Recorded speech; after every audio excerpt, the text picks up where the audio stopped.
Non, mais ça n'a jamais fait peur en fait à Hollywood d'aborder ces thèmes-là. Souvenez-vous, très rapidement après la guerre du Vietnam, tous les films sur le Vietnam qui sont sortis. Euh, donc c'est pas un problème. Après le 11 septembre, il y a eu une réunion entre le Pentagone, la Maison Blanche et l'ensemble des cinéastes d'Hollywood pour savoir comment ils allaient traiter la question du 11 septembre. Et puis très rapidement derrière, que ce soit Hollywood ou d'autres producteurs indépendants ont traité la question du 11 septembre.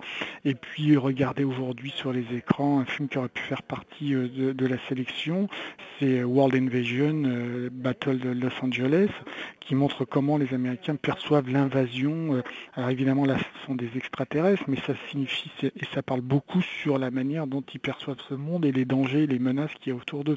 Donc Hollywood s'est toujours emparé de ces problématiques géopolitiques en les traitant pas de manière très science politique, toujours à travers une histoire. Il était une fois.